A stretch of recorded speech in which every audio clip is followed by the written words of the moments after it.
고린도후서 5장 14절과 15절 말씀을 봉독하겠습니다. 그리스도의 사랑이 우리를 강권하시는도다. 우리가 생각건대 한 사람이 모든 사람을 대신하여 죽었은즉 모든 사람이 죽은 것이라. 저가 모든 사람을 대신하여 죽으심은 산 자들로 하여금 다시는 저희 자신을 위하여 살지 않고 오직 저희를 대신하여 죽었다가 다시 사신 자를 위하여 살게 하려 함이니라. 그리스도의 사랑이 우리를 강권하시는도다. 이런 식으로 말씀드리겠습니다. 예수님을 잘 섬기는 성도님들은요, 세상 사람들이 볼 때에, 불신자들이 볼 때에 이해하지 못할 그런 모습들을 보이곤 합니다. 이번 일요일에 만나서 회포나 풀까? 이렇게 연락을 하면은, 나 일요일에, 주일이라고 얘기를 보통 하죠. 나 일요일에 교회 가야 되는데요? 이렇게 됐던 얘기를 한단 말이에요. 그래? 그러면은 금요일 저녁 어떠냐? 불금이잖아요. 불타는 금요일. 그래서 많은 분들이 또 금요일 저녁에 그렇게 향락의 시간을 보내곤 한단 말이죠. 금요일 저녁에 어떠냐? 금요일에도 예배가 있는데요. 그럼 또 언제 예배 있어? 수요일에도 예배가 있고요. 아이고, 너는 어떻게 그렇게 사느냐? 도대체 언제 만날 수 있는 거야? 이번 일요일이 괜찮겠네요. 일요일에 만나서 같이 교회 갑시다. 어떤 성도님이 그렇게 말을 했다고 합니다. 그렇게 하면은 그 말을 듣는 분들이 그거 좋겠다. 나도 교회 가고 싶었는데 마침 잘 됐다 하고 따라 나서는 경우는 드물지요. 참 딱하다. 적당히 좀 믿어야지. 그게 뭐냐. 우리 가족들도 뭐 교회 나가고 하는데 그렇게 심하게 교회에 정신이 팔려 있으면 그건 문제다. 이런 식으로 걱정하는 반응들을 보이지 않습니까? 저도 그런 일들을 많이 겪어봤어요. 예수님을 잘 섬기는 성도들은 왜 이렇게 세상 사람들의 가치관과는 다르게 또 세상 사람들이 이해할 수 없는 삶의 모습을 보이는 겁니까? 그런 근본적인 이유가 무엇이냐? 예수 믿는 자는 세상 사람들이 도저히 알 수 없는 진리를 깨달았기 때문에 그런 것입니다. 그래서 깨달았기 때문에 이전처럼 그걸 모를 때처럼 살 수가 없는 거예요. 사도 바울은 원래 예수 믿는 자들을 죽이고 핍박하는 자였습니다. 그를 옥에 넘겨주는 그런 역할을 하고 있었어요. 심지어 스데반 집사가 복음 전할 때 그를 돌로 쳐서 죽일 수 있도록 그 일에 가담한 자들에게 죄가 없다라는 것을 증빙하는 증인의 역할을 했습니다. 사회적으로 유력한 자들이 그런 일들을 맡곤 했는데 그러니까 사울이라는 청년이 그 일을 감당을 했던 거예요. 그러고서는 이제 그러니까 다마스커스죠. 그 지역에 그 성으로 기독교인들이 도망을 쳤다라는 소식을 접해 듣고는 다메섹으로까지 쫓아가서 기독교인들을 잡아오려고 말 타고 따라갑니다. 다메섹 성에 거의 이르렀을 때에 저거의 해보다도 찬란한 광채 가운데 예수 그리스도께서 나타나셨어요. 바울이 그때 예수님을 목도합니다. 예수님이 참 하나님이신 것을 깨닫게 됐어요. 자기는 그동안 기독교인들 잡아들이고 죽이고 해야지, 그래야지 하나님이 기뻐하신다 했는데 자기가 핍박해왔던 예수가 그분이 참 하나님이셨다는 거예요. 삼위일체 하나님, 바로 예수 그리스도의 하나님이셨던 것입니다. 그래서 이 사실을 깨닫고서는 더 이상 이전처럼 살 수가 없는 거예요. 그래서 180도 달라진 모습으로 이제 열렬한 복음 증거자가 되어서 살아가게 된단 말입니다. 진리를 깨닫고 나면은 이전처럼 살 수가 없는 것입니다.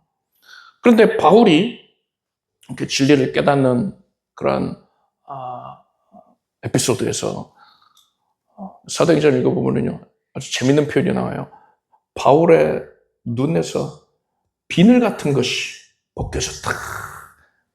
바울이 그 찬란한 광채를 맞이하고 나서 눈이 멀었었는데 안수기도를 받고 나서 눈에서 비늘 같은 것이 벗겨졌다. 그러고서는 앞을 볼 수 있게 다시 볼 수 있게 됐다 했어요. 그것이 영적으로 뜻하는 게 있죠. 그 전까지는 아무리 알고 싶어도 하나님을 열심히 섬기겠다라는 열망은 있었잖아요, 바울이요. 그래도 진리를 모르는 거예요. 예수님을 영접 안 했으니까. 네, 예수님을 영접하고 나서 비로소 영의 눈이 떠지게 되는 겁니다. 그래서 진리를 밝히 깨닫게 되는 거예요. 그래서 예수 믿기 이전에는 알지 못했던, 알 수조차 없었던 것들을 깨닫게 됩니다. 그래서 성도는, 이것을 깨달은 성도는 이전같이 불신자의 모습과 같이 살래야 살 수가 없는 거예요. 그래서 불신자들이 볼 때에는 도저히 이해할 수 없는 그런 모습으로 살아가게 되더란 말입니다. 오늘은 우리 각자의 눈에서 비늘 같은 것이 벗겨짐으로 말미암아서 우리가 비로소 깨닫게 된 세 가지 내용에 대해서 말씀을 드리겠습니다. 그 첫째는 우리는 나의 주인이 예수님이시다 라는 사실을 깨닫게 되었습니다. 그 전까지는 내가 나의 주인이고 뭐 세상 사람 누구가 아니면은 뭐 명예, 돈 이런 것들이 나의 주인으로 나는 여기고 있었는데 그게 아니었다는 거예요. 사람은 두 종류로 나눌 수 있습니다. 영적으로 볼 때에 하나님께 속한 자와 마귀에게 속한 자예요. 그 중간지대는 존재하지 않습니다. 세상에서는 뭐 회색지대 같은 게 존재할 수 있지 몰라도 영적인 세계는 그렇지가 않아요. 하나님께 속하였거나 마귀에게 속하였거나 둘 중에 하나입니다. 우리는 구원받기 전에는 죄의 권세에 사로잡혀서 마귀의 종으로 살아가고 있었습니다. 그런데 하나님이신 예수 그리스도께서 친히 사람이 되어 이 땅에 오셔서 십자가에 못 박혀 피 흘려 죽임당하심으로 말미암아서 대속사역을 완성하셨습니다. 그리고 하나님께서 택하신 자들에게는 그 은혜를 믿는 믿음을 공급해 주셨어요.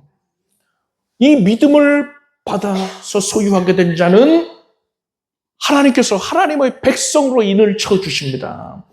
예수께서 성령으로 우리 안에 들어오셔서 우리 안에 이미 자리 잡고 있었던 마귀, 악한 영들, 그러한 것들을 다 일거에 내쫓아 주시고 우리를 이제 예수님의 종이 되게 해주셨단 말이에요. 하나님의 자녀요, 하나님의 백성이요, 예수 그리스도의 종으로 살아갈 수 있게 하시는 것입니다. 그래서 구원받은 사람이라면 이제는 예수님의 종답게 예수님을 주인으로 섬기면서 살아가야 되는 거예요. 그래서 우리가 예수님을 가리켜서 주님이라고 부르는 겁니다. 주님은 주인님 이런 뜻이에요. 나는 예수님의 종입니다 라는 의미로 주님 부르는 거잖아요. 종이라면 주인의 뜻대로 살아가야 하는 것이지요. 종이 주인을 위해서 살아가는 것을 헌신이라고 말할 수 있을 것입니다. 그런데 우리가 일반적으로 헌신에 대해서 크게 잘못 알고 있는 게 있어요. 그게 뭐냐? 내가 하나님께 헌신한다 할 때 나의 것, 나의 소유를 하나님께 드릴게요. 내 것 중에 일부를 구별해서 하나님께 드리겠습니다. 이렇게 이것이 헌신이다라고 생각을 하는 거예요. 이거는 단단히 잘못 알고 있는 겁니다. 내 것을 드리는 게 아닌 거예요. 여러분, 나를 이루고 있는 모든 것들은요, 하나님께로부터 온 것입니다. 하나님이 허락하셔서 하나님께서 공급해 주신 거예요. 모든 것이 은사입니다. 은사가 뭐 어떤 특출난 재능 이런 것만 은사가 아니고요. 하나님께서 공급하신 모든 것들이 다 은사예요. 나의 시간, 나의 물질, 나의 건강, 나의 마음, 나의 정성, 나의 생명까지도 다 하나님께서 주신 은사인 것입니다. 이 은사는요, 하나님께서 이거 이제부터 네 거야 하시고 주신 게 아니고요, 우리한테 맡기신 겁니다. 잠시 맡기신 거예요. 달란트 비유를 보면은 주인이 맡기고 갑니다. 그리고 다시금 돌아와서 회개를 하지 않습니까? 정산을 하지 않습니까? 그것을 맡아서 관리하라 하고 맡겨주셨어요. 그래서 우리는 잠깐 동안 하나님의 것을 맡아서 관리를 하는 청지기인 것입니다. 베드로전서 4장 말씀에 각각 은사를 받은 대로 하나님의 각양 은혜를 맡은 선한 청지기 같이 서로 봉사하라 했습니다. 청지기는 오직 주인이 기뻐하시는 바를 위해서 주인의 소유를 맡아서 사용해야 하는 것 아닙니까? 자기 좋자고 그것을 쓰는 게 아니에요. 주인의 기뻐하는 바를 위해서 쓸 겁니다. 그리고 주인이 그것을 사용하라 하면은 언제든지 적극적으로 그것을 힘써서 선용해야 되는 거예요. 그래서 우리는 나의 시간과 마음과 정성과 물질과 체력과 생명까지도 하나님을 위해서 사용을 하고 하나님께 드려야 되는 겁니다. 이 모든 것이 하나님께로부터 온 것이기 때문에, 하나님의 소유이기 때문에 그런 것입니다. 오늘 본문의 15절을 제가 다시 한번 읽어드리겠습니다. 저가 모든 사람을 대신하여 죽으심은 산 자들로 하여금 다시는 저희 자신을 위하여 살지 않고 오직 저희를 대신하여 죽었다가 다시 사신 자를 위하여 살게 하려 함이니라. 예수께서 대속의 죽음을 당하시고 우리에게 그 은혜를 믿는 믿음을 주셨잖아요. 그래서 우리 영혼의 눈에서 비늘 같은 것이 벗겨지지 않았습니까? 이제 비로소 영적인 세계를 알게 됐어요. 진리를 알게 됩니다. 비늘이 벗겨짐으로써 우리가 무엇을 하게 됐느냐? 예수님이 나의 주인이시구나. 내가 주인이 아니고 세상 그 무엇도 내 주인이 아니고 마귀가 내 주인이 아니고 예수님이 나의 주인이시구나. 그리고 예수께서 나에게 내려주신 것들, 그것이 바로 내가 가지고 있는 것, 나를 이루고 있는 것들이었구나. 이것은 내 소유가 아니고 다 예수님의 것이었구나. 그래서 나는 나의 모든 것을 예수님께 드리고 예수님을 기쁘시게 하기 위해서 헌신해야 하는구나. 이 사실을 깨닫게 된 것입니다. 그렇기 때문에 세상 사람들과는 차이가 생길 수밖에 없는 겁니다. 자, 두 번째로 우리는 그리스도의 사랑이 나를 강권하신다라는 사실을 깨닫게 되었습니다. 어떤 사람이 큰 잔치를 열고서 종들을 사람들에게 보내서 그들을 초청하였습니다. 마태복음을 보면 이 잔치를 연 사람이 임금이다라고 했어요. 임금이 마련한 잔치에서는 손님들에게 먼저 예복을 지급을 합니다. 그냥 뭐 아무 유니폼 주는 게 아니고 아주 값비싼 옷을 만들어서 베푸는 거예요. 그럼 사람들이 그 예복을 입고서 잔치에 참석을 한단 말입니다. 그 잔치에서는 일반적으로는 접해볼 수 없는 대단히 진귀한 음식들이 나왔어요. 오늘날 같으면은 뭐 마트 가면은 식자재 다 살 수 있잖아요. 근데 옛날엔 그런 게 아니란 말입니다. 다른 지역에서만 나는 그런 식자재들은 구경을 못 해보는 거예요. 먼 지역에서 나는 것들은.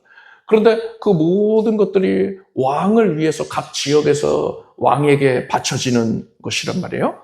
그러니까 왕은 얼마든지 그런 것들을 맛볼 수가 있잖아요. 그러니까 왕이 베푸는 잔치다 하면은 일반적인 부자들이 베푸는 그런 잔치와는 비교가 안 되는 겁니다. 온갖 진귀한 식자재들이 다 모여서 푸짐하게 맛있게 이렇게 보통적 이 사람들이 경험해 볼 수 없는 그런 음식들이 나오는 거예요.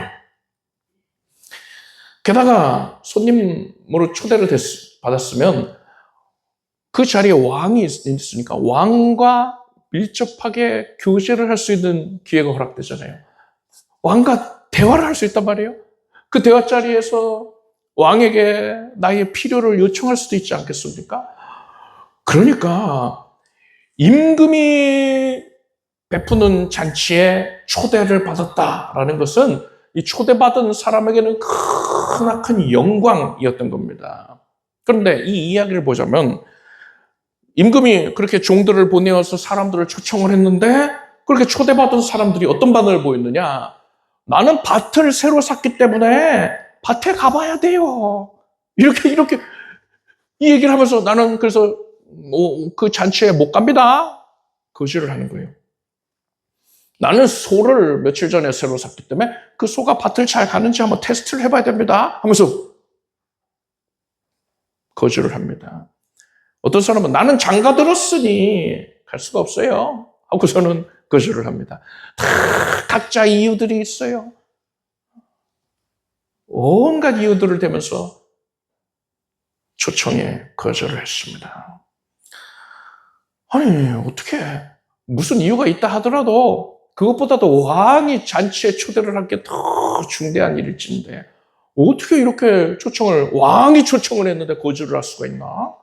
도무지 이해가 안 된다 생각하실 수 있는데요. 이게 이상한 게 아닙니다. 모든 사람들의 기본적인 모습이 이러합니다. 여러분, 공을 힘껏 던지면요, 공이 한없이 날아갑니까? 아니죠.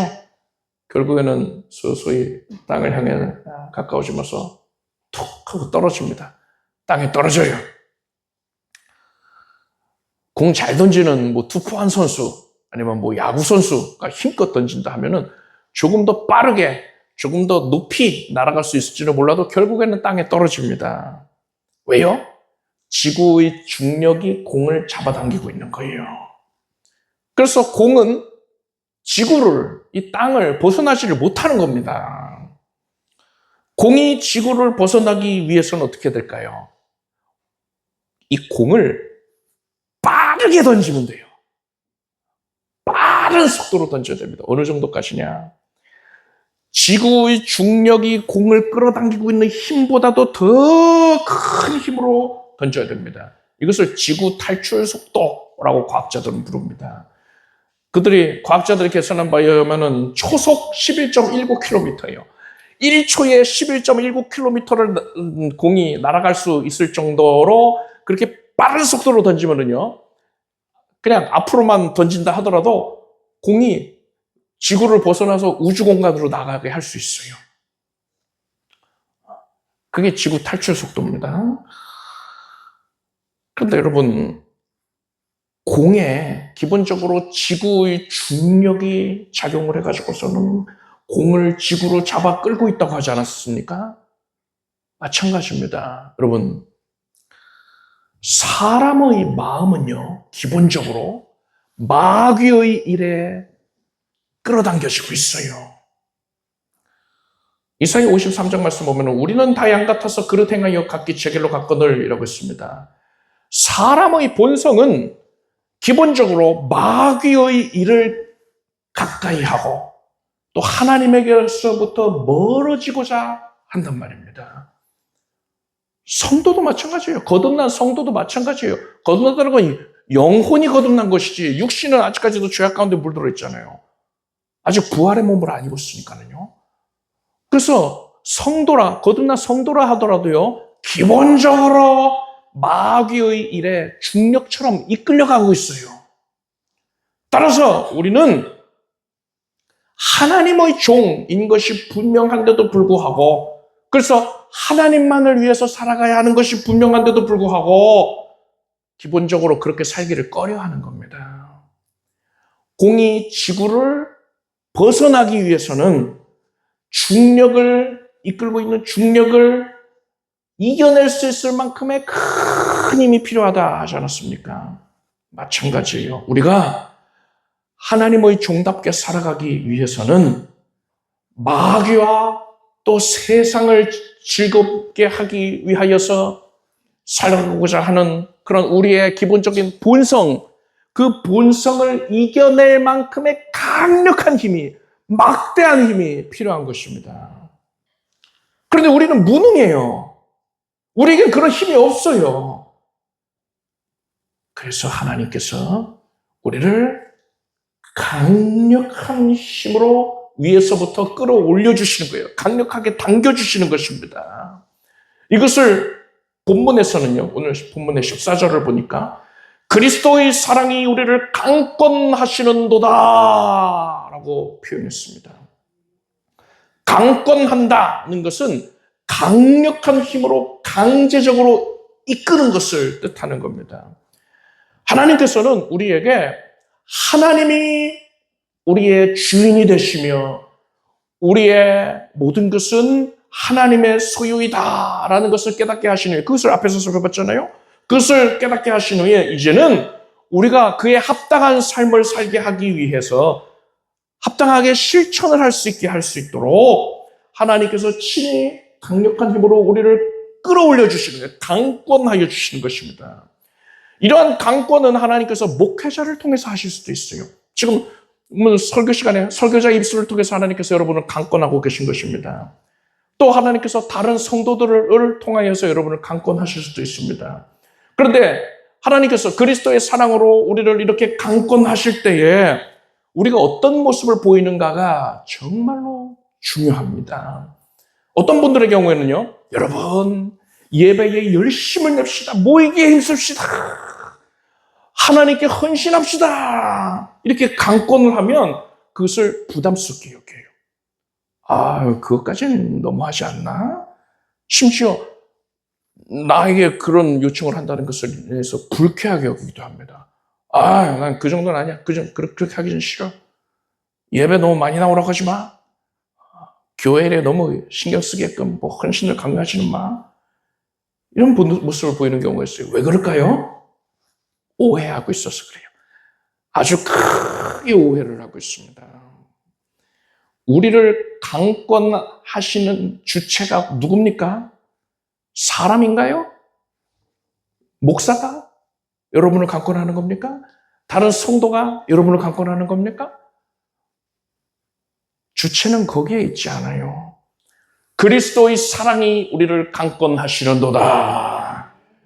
예수 그리스도의 사랑이 나를 강권하는 거예요. 하나님께서 여러분을 너무나도 사랑하셔서 가장 좋은 것을 주시려고 가장 선한 길로 이끌기 위하여서 설교자의 입술을 통해서도 다른 성도들의 권면을 통해서도 여러분을 그렇게 강권하고 계시는 것입니다. 그런데 이것을 거절한다는 것은요, 임금에게 초청을 받은 이들이, 임금이 종을 보내서 초청을 했다 했잖아요. 그런데 그들이 문전박대를 하는 겁니다. 아, 난 이래서 못 가고 난 저래서 못 가요 하고서는 문을 쾅 닫는 거예요. 종들을 문전박대하는 거예요. 이 모습 우리가 이해가 안 간다 생각했잖아요. 그런데 내가 그런 모습을 보이고 있다는 말입니다. 이것은 은혜를 베푼 임금을 욕보이는 것입니다. 여러분, 이단들을 보십시오. 이단들이 얼마나 적극적으로 강권하고 있습니까? 그렇게 열심일 수가 없어요. 이단들은요, 이단에 빠진 사람들, 그들의 모든 집회들에 강제적으로 참석을 시킵니다. 교육과정을 충실하게 이수하게 하고 또 스파르타식으로도 훈련을 시킵니다. 그렇게까지 안 해도 될 것 같은데, 왜냐면은 사람은 기본적으로 마귀의 일에 쉽게 이끌리거든요. 그렇기 때문에 그들은요, 그 이단들은 기본적으로 그 베이스가 마귀의 사상이잖아요. 그러니까 그렇게까지 그들이 막 열심히 안 내고 강제하지 않는다 하더라도 여하간에 사람들은 마귀의 일이니까 잘 따를 거란 말입니다. 그게 자연적인 모습이니까요. 그런데도요, 이 마귀의 집단이 거기에 만족하는 게 아니라 그들에게 속해 있는 사람들 한 사람도 하나님께 뺏기지 않으려고 더더욱 적극적으로 강권을 하고 있더란 말입니다. 여러분, 이러한 이단들의 강권, 적극적인 강권을 볼 때에 정말 다행이잖아요. 내가 그런 마귀의 강권을 받지 아니하고 나는 나의 영혼에 지극히 유익한 선한 하나님의 강권을 받고 있다는 사실에 여러분 감사하길 바랍니다. 얼마나 감사한 일이든지요. 우리를 강권하시는 하나님의 사랑에 감사하길 바랍니다. 또 나를 강권하는 데에 쓰임받고 있는 주의 종이나 다른 성도들, 그들에게 감사하는 마음을 가지길 바랍니다. 이 시간에 저는 여러분을 향해서 그리스도의 사랑으로 말미암아 여러분을 강권하고자 합니다. 예배는 성도의 기본입니다. 기본 중에 기본이에요. 구약시대에 하나님께 제사를 드렸잖아요. 그것이 예배의 그림자예요. 예표입니다. 예표. 구약시대에 당연히 제사를 드렸잖아요. 오늘날엔 당연하게 예배를 드리는 거예요. 예배에 있어서만큼은 성도는 절대로 타협이 있어서는 안 됩니다. 여러분은 예배 드리는 것을 목숨보다도 중요하게 여기길 바랍니다. 그냥 빈말로 하는 게 아니에요. 내 목숨 지키는 것보다도 예배를 더 중요하게 여겨야 됩니다. 주일은 초대교회 시대부터 하나님을 섬기는 백성들이 하나님께 반드시 예배를 드리는 날로서 약속하여 지키는 날이에요. 뭐 안식일 규례 때문에 지키는 게 아니고 초대교회 때부터 사도들이 있을 적부터 주의 날, 일요일을 예수님이 일요일에 부활하셨잖아요. 그날을 주의 날로 여기고서는 온전히 예배일로 지키는 것이 전통입니다. 아름다운 전통이에요. 신앙을 위하여서 반드시 그리 되어야 한다라고 판단했기 때문에 사도들이 그리 했던 것입니다. 이런 초대교회의 아름다운 전통, 주일에 예배하는 것, 이것을 여러분 소홀히 여기지 마십시오. 여러분의 영혼에 크게 해하게 돼요.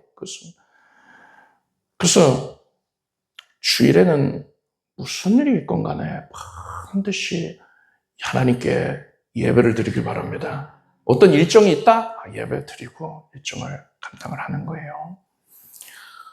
이렇게 오늘 이 자리에 계신 모든 분들은 주일에 예배 드려야 한다라는 것에 대해서는 이미 적극적으로 동의를 하고 계실 겁니다. 이제 여러분 보십시오. 공이 지구를 벗어나기 위해서 탈출 속도 이상의 힘을 내야 되잖아요. 여러분이 탈출 속도를 넘어설 수 있도록 하기 위해서 이제 제가 여러분에게 더 적극적으로 강권을 하고자 합니다. 여러분, 주중에 예배 드리세요. 주중에 예배 드리세요. 그게 뭐 그렇게 어려운 일이에요. 하나님 앞에서 예배 못 드리는 이유 설명할 수 있겠습니까? 아유, 주일에 예배 드렸으면 됐지. 주중에까지 교회 나오라는 거 좀 아니지 않나? 이것은 여러분 눈에서 비늘이 좀 덜 벗겨진 거예요. 콘택트 렌즈 끼시는 분들 중에 익숙치 아니하면은 렌즈가 좀 반쯤 걸쳐져 있는 그런 경우들이 있거든요. 얼마나 우습습니까? 보기에 참으로 아이고 저거 어떻게 좀 빼주고 싶다. 근데 그 눈꺼풀에 눈에 비늘 같은 것이 이렇게 반쯤 걸쳐져 있는 거예요. 그걸 걷어내야 됩니다. 나의 모든 것이 하나님의 소유라는 것을 철저하게 깨달아야 됩니다. 그렇기 때문에 나의 모든 것을 기꺼이 하나님께 드려야지 이 생각을 해야 되는 겁니다. 하나님께서 우리에게 지금 말씀하고 계십니다. 너의 모든 시간은 나의 것이다. 내가 준 것이다. 내가 생명을 주었는데, 내가 건강을 주었는데, 내가 환경을 열어주었는데 나는 네가 나에게 시간을 바치길 원한다. 나의 것이니까. 여러분 이것을 하나님 앞에서 여러분의 모든 것이 다 하나님의 소유임을 여러분 인정하시길 바랍니다. 주중에도 기쁘게 하나님께 예배 드리십시오. 자, 세 번째로 우리는 내가 강권하는 사명을 받았다라는 사실을 깨닫게 됐어요. 앞에서 말씀드렸던 그 잔치, 임금이 베푼 잔치의 이야기에서 임금이 초청받은 사람들이 그 초청을 거절을 했다라는 얘기를 듣고는 이렇게 말합니다. 주인이 종에게 이르되 길과 산울가로 나가서 사람을 강권하여 데려다가 내 집을 채우라 했습니다. 사람을 강권하여 데려다가 내 집을 채우라 했어요. 여러분, 이 이야기에서 우리들은 어디에 매칭이 됩니까? 앞에서는 초청을 받은 사람, 그러니까 임금이 보낸 종의 방문을 받은 초청받은 사람이라고 했잖아요. 그런데 이제 주인이 사람을 강권하여 데려다가 내 집을 치우라 이렇게 명령을 하셨거든요. 우리가 바로 이 명령을 받은 자이기도 한 것입니다. 초청을 받은 자이면서 동시에 이제는 강권하여 초청해야 하는 사람들이 된 거예요. 우리가 강권을 해야 할 대상은 1차적으로는 최우선적으로 예수 믿지 아니하는 이들입니다. 불신자들이에요. 여러분은 불신자를 찾아가서 그들을 강권해서 하나님의 집을 채우기를 바랍니다. 빈자리가 있잖아요. 우리가 채워야 할 자리입니다. 여기서 여러분, 강권해야 한다라는 표현을 주목하십시오. 그냥 세련되게 추천을 해주자. 좋은 자리가 있다고 추천해주자. 그게 아니에요. 부담 갖지 않게 그렇게 얘기를 해주라. 아니란 말입니다. 강권하라. 강권이 뭡니까? 교회에 나오시면 참 좋을 텐데 이렇게 얘기하는 게 아니고요. 확신을 가지고 강력하게 권해야 된다는 거예요. 당신 예수 안 믿으면 망해요. 지옥 가요. 예수 믿어야지 천국 갑니다. 결국엔 이렇게 전해야 된다는 거예요. 처음 하는 말은 이제 분위기를 누그러뜨리기 위해서 다양한 말들을 시작할 수 있겠지만 결국에 전하는 메시지는 그것이 되어야 된다는 거예요. 왜 그래야 합니까? 그들의 눈이 가려져 있잖아요. 그렇기 때문에 자기 자신이 어떤 상황과 처지에 놓여 있는지를 그들이 알지 못하기 때문에 우리는 그 사실을 분명하게 알려줘야 된다는 거예요. 눈이 가려진 사람이 지금 더듬더듬 하면서 절벽 낭떠러지로 다가가고 있습니다. 이제 한 걸음만 더 내디디면 1000길 낭떠러지로 떨어져요. 큰일 납니다. 그 모습을 보고 여러분은 어떻게 반응하겠습니까? 저기 선생님, 이쪽으로 오시면 좋을 것 같은데요. 이러겠습니까? 지금 한 발만 내디디면 죽는다니까요. 절박한 마음으로 소리쳐야죠. 그대로 가다가는 너 죽어! 살고 싶으면 일로 와! 안 보인다니까요, 그 사람 지금. 아무것도 안 보이니까 크게 소리쳐줘야 돼요. 이쪽이야, 이쪽! 그쪽 아니야! 이쪽으로 와야지 살아! 절박하게 외쳐야 됩니다. 여러분은 눈에서 비늘이 벗겨진 자들이잖아요. 영혼의 눈을 뜨고서 이제 불신자들의 그 실상이 얼마나 처참한지를 볼 수 있지 않습니까? 이것을 깨달았다면 이제는 절박한 마음으로 전도하길 바랍니다. 비늘이 벗겨졌다면 전도를 하는 그 태도 자체가 달라져야 돼요. 이거는 뭐 전도를 세련되게 하는 방법, 뭐 그런 거랑 상관없어요. 기본 마음가짐이라야 된다는 겁니다. 강권을 해야 되는 것입니다. 우리가 강권해야 할 대상은 불신자만이 아닙니다. 사람은 기본적으로 마귀의 일에 쉽게 이끌린다 하지 않았습니까? 중력이 공을 잡아 끄는 것처럼 우리 성도, 예수 믿는 성도, 구원받은 성도를 하더라도 마귀의 일에 자꾸만 끌려가게 된단 말이에요.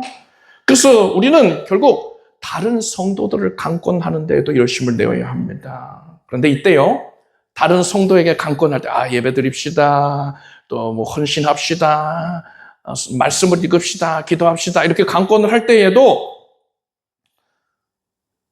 절대로 다른 성도를 판단하거나 정죄하는 마음으로 하면 안 됩니다. 그리스도의 사랑이 그 성도를 강권하시는 거거든요. 나는 그리스도의 사랑이 그를 강권하는데 쓰임받는 도구에 불과해요. 그런데 내가 판단을 하고 정죄를 하면서 어떻게 저럴 수가 있어. 이런 마음이 가득해가지고서는 그 일에 쓰임을 받는다면 그리스도의 사랑을 욕보이는 겁니다. 절대로 그래서는 안 돼요. 어떤 마음이면 되냐? 여러분이 지극히 사랑하는 대상을 떠올려 보세요. 연인 좋아요. 어린 아이들 사랑스럽잖아요. 애완동물을 떠올리는 것도 괜찮겠습니다. 여러분이 아무튼 지극히 사랑하는 대상, 그래서 한없이 잘해주고 싶은 대상, 그 마음 있잖아요. 그들에게 향한 마음 있잖아요. 그 마음을 가지면 돼요. 정죄하고 판단하면서 어떻게 저럴 수가 있어. 이런 마음 들고들랑 버려야 되고요. 지극한 사랑, 하나님이 그를 바라보고 계시는 사랑의 눈길, 그 눈길로 바라봐야 되는 겁니다. 하트 눈이 돼가지고서는 그 성도를 바라보면 돼요. 그래서 사랑의 마음으로 그를 정녕 사랑스러이 바라보고 가장 선한 길로 이끌어주고자 하는 마음으로 다른 성도를 강권하길 바랍니다. 부드럽고 온유한 말과 행동으로 강권을 하십시오. 이때에 나의 강권하는 것이 능력을 발휘하기 위해서는 내가 먼저 본이 되는 삶을 살고 있어야 됩니다. 어미개가 자기는 옆으로 걸으면서 아기 개들한테 니들은 앞으로 똑바로 걸어! 이러면 누가 따를 수 있겠어요? 전혀 능력을 발휘할 수가 없죠. 사도 바울은 고린도전서 11장에서 내가 그리스도를 본받는 자된 것 같이 너희는 나를 본받는 자들아 했습니다. 여러분은 다른 성도를 강권하는 그러한 사명을 잘 감당할 수 있도록 여러분 스스로가 본이 될 수 있길 바랍니다.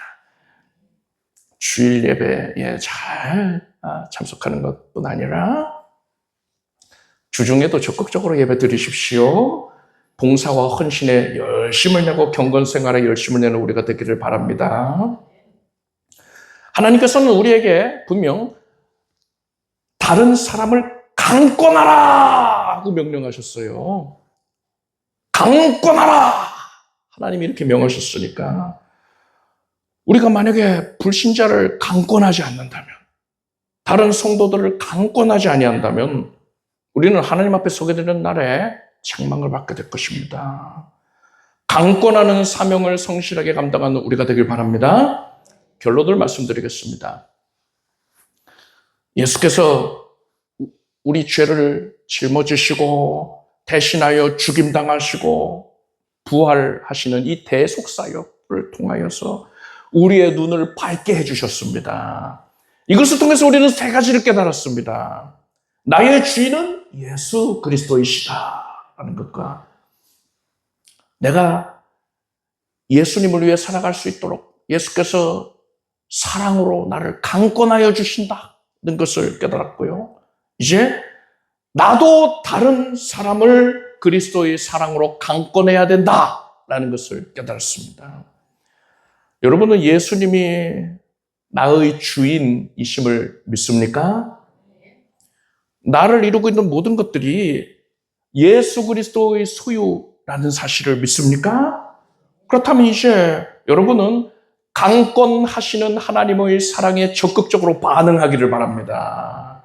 기쁘게 응답하십시오. 그리고 이제는 다른 사람들을 그리스도의 사랑으로 강권하는 역할을 감당하길 바랍니다. 기도하겠습니다. 하나님의 사랑으로 우리를 강권해 주셔서 감사합니다. 구원해 주시는 데 감사하옵고 나의 모든 것들이 다 예수 그리스도의 소유임을 깨닫게 해주셔서 감사하옵나이다. 주를 위해 살겠습니다. 이제 주께서 명령하신 바대로 강권하는 삶을 살게 하소서. 복음을 열렬히 전하게 하소서. 많은 다른 성도들에게도 본이 될 수 있는 참 예배자의 삶, 경건한 삶의 모습을 우리가 모두가 보이게 하여 주시옵소서. 예수님의 이름으로 기도드립니다. 모두 자리에서 일어나십시오. 가슴에 손 얹고 아픈 곳에 손 얹고 믿음으로 기도하겠습니다. 하나님, 의인의 간구는 역사하는 힘이 많다 하셨습니다. 믿음의 기도를 통해서 하나님께서 큰 기적들을 나타내 보이신 것을 우리가 성경 말씀을 통하여 밝히 알고 있습니다. 오늘 하나님께서 우리의 믿음을 보십니다. 우리의 행위를 보시는 게 아니라 우리의 믿음을 보시나이다. 주 예수께서 이 시간에 거룩하신 성령으로 우리 가운데에 임재하셔서 만져주심을 믿습니다. 각별히 손을 얹은 부위에 성령께서 동일하게 그 거룩한 손길로 안수하여 주소서. 예수님의 신유의 능력을 사모합니다. 2000여 년 전에 예수께서 수많은 병인들을 고치신 것을 기억합니다. 우리 하나님 어제나 오늘날 영원토록 동일하시니 감사합니다. 하나님께서 오늘날 하나님의 치유를 간절히 사모하는 백성들에게 능력을 나타내 주시옵소서. 사람의 공로로 말미암은 게 아니고 오직 하나님에 대한 믿음만 보시옵소서. 그 믿음을 인하여서 능력을 나타내 주시옵소서. 감고 나는 자의 사명을 성실히 감당키를 원하오니 그것을 잘 감당하고 남음이 있도록 하나님께서 상한 심령을 고쳐주시고 연약한 육신을 깨끗이 고쳐주소서. 머리에서부터 발끝까지 정결케 될지어다. 모든 연약은 물러가라. 어둠 사망에 속한 것들이 사라질지어다. 예수께서 우리 기도를 연락하셨으니 몸속 깊은 곳에 자리 잡고 있었던 염증까지도 혹과 종양과 결석, 부록까지도 사라질지어다. 암세포도 너가 없어져라. 생명으로 충만하고 새 힘으로 충족하여서 주께 헌신하는 삶을 사는 데에, 강권하는 자의 삶을 사는 데에 좀 더 지장이 없게 하여 주시옵소서. 온 가족이 예수님을 사랑하고 잘 섬기게 하여 주시오며 하나님께 온전히 드림받은 가정이 되게 하소서. 물질로 어려움 겪지 아니하도록 하나님께서 지금 하늘문을 여시고 기름진 것들을 베풀어 주시옵소서. 우리가 하나님께 정성을 다해 드릴 때에, 섬길 때에, 주를 위해 헌신할 때에 하나님께서 기뻐하셔서 우리에게 더 많은 것들을 공급해 주심을 믿습니다. 드림을 인하여서 더욱더 풍성히 누리는 주의 백성들이 되게 하소서. 예수님의 이름으로 기도드립나이다. 믿은 대로 될지어다. 하나님께 박수를 올리겠습니다.